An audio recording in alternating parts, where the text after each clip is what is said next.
Cakap si Junko ni dipindahkan ke rumah Minato. Dan rumah Minato ni pula, mak ayah Minato ni memang selalu melawat Minato ni dekat rumah dia.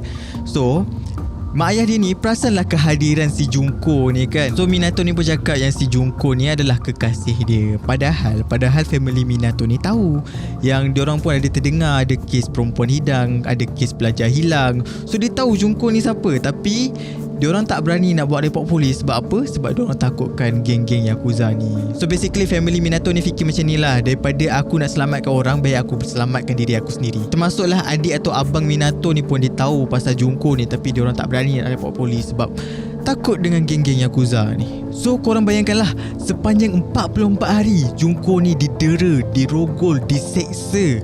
Aku boleh kata setiap masa lah, daripada pagi sampai ke malam-malam buta tu dia seksa. Memang aku cakap Junko ni memang dilayan macam binatang lah kan.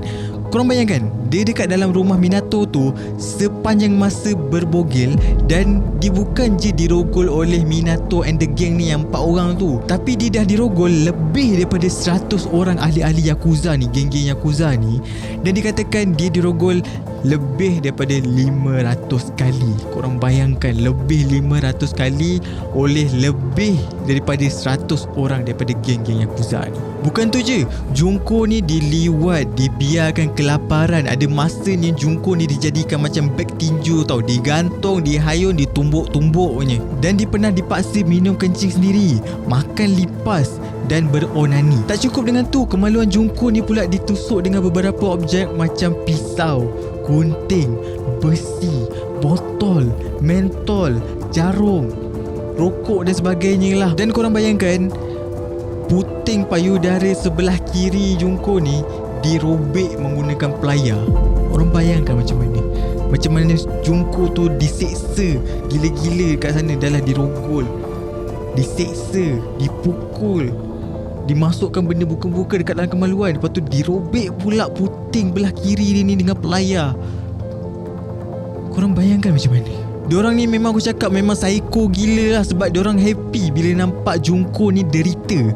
Diorang boleh gelak gila-gila bila nampak Junko ni menjerit-jerit kesakitan. Sampai satu tahap Junko ni mengalami pendarahan yang sangat parah. Benda tu membuatkan pergerakan Junko ni terbatas dan membuatkan pencernaan Junko ni jadi tak betul. So makanan-makanan yang dimakan tu, dia punya sistem dalaman ni dah tak boleh cerna dah. Dia tak boleh nak terima makanan dah. Sebelum aku teruskan, aku nak korang bayangkan keadaan Junko ni macam mana.